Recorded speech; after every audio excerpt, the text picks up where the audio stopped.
Hi అండి. ఈరోజు మనం వెరైటీగా బటర్ మిల్క్తో దోశ ఎలా చేయాలో చూద్దాం.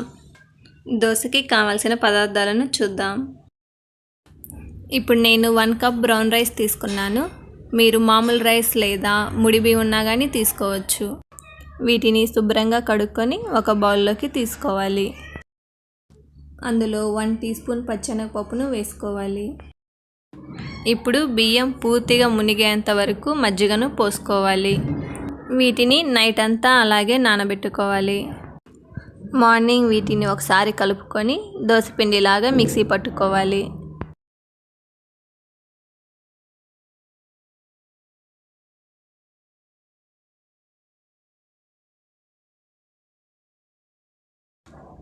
దీన్ని ఒక బౌల్లోకి తీసుకొని రుచికి సరిపడినంత సాల్ట్ని వేసుకోవాలి.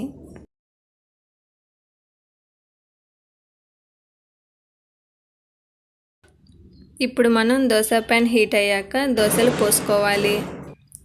ఇలా స్ప్రెడ్ చేసేటప్పుడు మామూలు దోశల్లా కాకుండా లైట్గా స్ప్రెడ్ చేయాలి. ఇప్పుడు దోశ పైన లైట్గా ఆయిల్ వేసుకోవాలి. ఈ దోశను 2 వైపులా కాల్చుకోవాలి.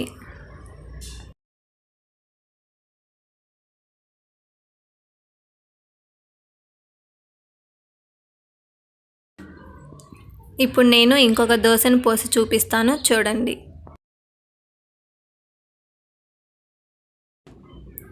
ఈ పిండి కొంచెం మిగిలిన ఫ్రిడ్జ్లో పెట్టుకుంటే 1 డే వరకు నిల్వ ఉంటుంది.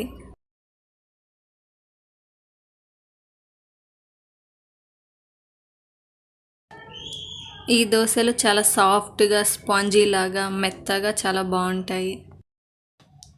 ఈ దోశలు ఏ చట్నీలోకైనా సరే బాగుంటాయి. ఈ వీడియో కనుక మీకు నచ్చినట్లయితే లైక్, షేర్ అండ్ సబ్స్క్రైబ్ చేయండి. మీరు కూడా ట్రై చేసి ఎలా వచ్చిందో కామెంట్ చేయండి.